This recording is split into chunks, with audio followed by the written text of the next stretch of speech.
Hi, Graham. Welcome to the interview about the workplace management framework. How are you today? I'm well, very Very well good. in Germany. Very good, very good. Graham, I just thought maybe we can have a few words of yours introducing us to the workplace management framework. Can you just kind of give us a brief overview as to what prompted you to start the workplace management framework and how did it come about? Well, it started really about 10 years ago. We were looking at benchmarking management practices in facilities management, and it came to realise that there was a really quite a disconnect between the business that the facilities were supporting and the strategies and actual plans that the facilities management were involved in. So we started looking really then at what what it currently existed, if anything, indeed, on unifying or codifying all the management practices that we could see being sort of ad hocly sort of put together by our colleagues in facilities management. Mm-hmm. A lot of the concern that they had was really on operational excellence and individual performance of themselves and their teams, rather than how well buildings were actually delivering the support for the businesses that occupied them. So we then stood back really, and it occurred to us that there needed to be some sort of overall framework in which best practices could all be logically linked together, and which would mean something with dialogues with the business that using terms that business we're used to rather than technical terms that were typical of our facilities management colleagues. Right, right, right. And this is evolved now in the form of a document. And when was this launched, Graham? Well, the document emerged really from not only our own ideas, but the ideas of a number of people that contributed from both sides of the supply side. We had people who were occupiers, we had people who came from facility management service companies. And the document then emerged in November of last year, That's 2014, isn't it? Yeah, 2014, yeah. yeah, yeah, yeah. Since then And we've been so sort of, all this underlays. Sorry, Graham. All this underlays the concept of workplace management. Do you want to kind of spend a couple of minutes talking about workplace management itself, what workplace management is, and how where this all began? a good idea. Workplace management is really an extension on the facilities management requirements. So typically, the management of buildings involves operational excellence in the management of building management services and soft services. But workplace management, it goes beyond that. It's about managing the whole working environment so that the people who work within it and the processes that take place within that building are properly optimized. So therefore it looks at both IT requirements and support of what they do, as well as the traditional facilities management resources.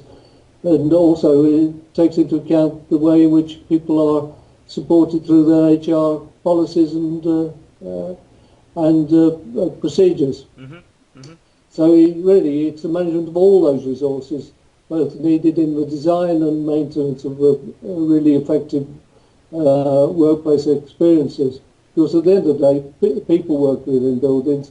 It's people that provide and make the added value that businesses rely on. Mm-hmm, mm-hmm. So much more beyond just facilities management and involving the requirements, needs of people that are actually occupying the building. That's quite a good definition there. So then, starting from there, what has evolved in workplace management framework is a full 360-degree view of workplace and measurement of requirements in the workplace. Is that right? And that's where this brings us to the definition of workplace management framework itself. So I'll just slide to the next screen, and you can describe what the WMF structure is. Yeah, when we started really thinking through it, we came to the 10 generic management disciplines which you needed to be done in an excellent way in order to provide completely holistic support for people working in the building. The key requirement was it needed to be a strategic alignment with the strategies and policies of the business. And this is an area which very often is concerns a lot of facilities managers insofar as they don't believe they have sufficient leverage on the business strategic executive. So there's a whole series of best practices that are identified in supporting that strategic management alignment, and that really is the core of the model. Around that, it is supported in a day-to-day manner by excellent client relationships, which are built up between the workplace managers and the business units managers. And that takes into account really all the changes that take place tactically within a building, and for which there usually is already a decent sort of set of procedures. All of those are actually supported by having really good performance management capabilities. And by that I mean not only just measuring things, but measuring the right things. Measuring the things that will actually determine whether in fact the workplace is providing the support, proper support for people working within it. Not just how well the building maintenance system works, it goes way beyond that. And then you've got the individual disciplines which are associated with managing resources and the capacity of those resources, and dealing with the supply chain, managing risk, managing the changes that take place within the building and within organisations, and all gathered towards improvement and dealing with the excellent project management skills. So we have then a complete set of interlocking capabilities that all seek to create very high performance buildings and high performance environments for people to work in. Excellent. Thank you, Graham. And obviously the workplace management framework individually expands each of these areas so that it gives further details for users of the framework to understand how well they are performing against a benchmark. Is that right? Indeed. It can be used as a benchmark, but fundamentally it is an aid to communicating across the various service suppliers, which I've talked about as IT and HR, and as well as facilities management. Enable them to have a dialogue and share a common set of words which aren't jargonistic, and where they can actually then talk the language of business to the business leaders.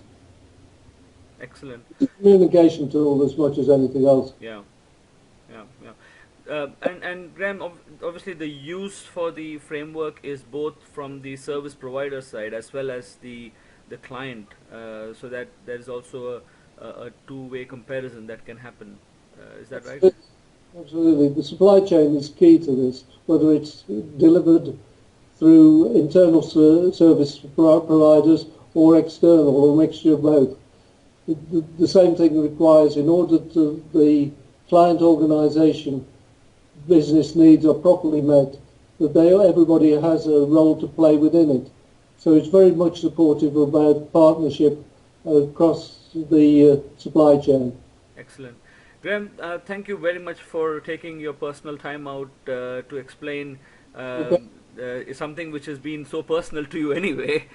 Your work of art for the last decade or so. So really appreciate you coming out from your family home in Germany to explain to us about the workplace management framework. Thank you very much. Okay then, thanks a lot.